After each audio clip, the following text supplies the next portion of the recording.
I hope you guys are doing well. So today we will be learning how to take your stylized or cartoon style renderers from this to this.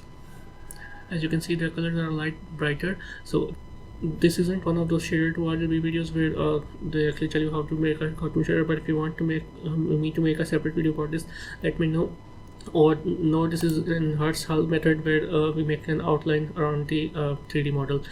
So with that out of the way, let's get started. We will be taking let me just show you the files. These are, before we get started, please subscribe to my channel. It's a small channel and it won't cost you anything. Thank you. My goal is to But the two files, as you can see, there's actually a difference, quite a difference between the two. They both have the same lighting, but the render settings are different on the both. So let me just start with the where I haven't changed the settings. So the first thing that you're going to be is actually, if you notice the between the two, you can see that the shadows are really sharp and the colors are actually brighter in the fixed one.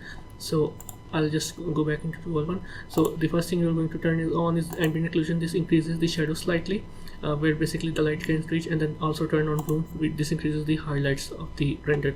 Then you're going to be doing this with all of the lights. I'll just do it with the sun. You're going to turn on contact shadows. This actually makes the biggest difference. Let me just show you on the side. If you actually look at this balcony, if I turn it off, you can see the contact shadows are gone, but I turn it on, there are shadows on now. Now the next thing is going to be the now you have to do this with all of the lights. I have 4 spotlights. I have to do this with them as well, but I'll just skip for that for now. The next step is going to be the shadows in the render settings over here. Go over here, turn off the soft shadow settings, change the cube size to 4096, and then also change the cascade size to 4096. Now sometimes it actually gives this blocky view, so you have to turn on the soft shadows and off, or have to save the file to actually get the same result as this one. So but it actually looks good on the front side. I don't know why Blender does that, but it actually does this. So the if I go into camera view, as you can see, it actually looks okay from the camera. This is actually the fixing file. Now the next setting is the color management setting. By default, the Blender has it set to filmic. This is good if you want for realistic renders or you want these faded colors, because in real life, whenever light hits something, the colors fade away. So change this.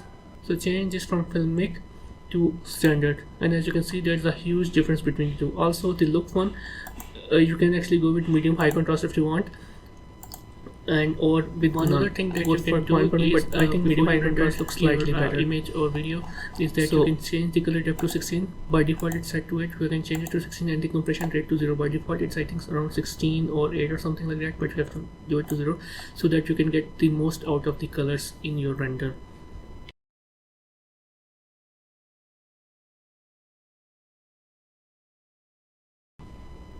This is actually our end result, and I'll just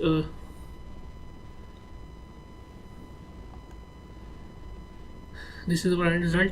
So if you want me to make a video on the shader to RGB node 1 or the inverse Hall method one, leave a comment below. And if you found this video helpful, please subscribe and like, and I'll see you in the next video. Bye. If you found this video helpful, please leave a like, comment and subscribe to my channel and watch another one of my videos, as that's how the YouTube algorithm works. It's a small channel and it won't cost you anything. Thanks, and I'll see you in the next video.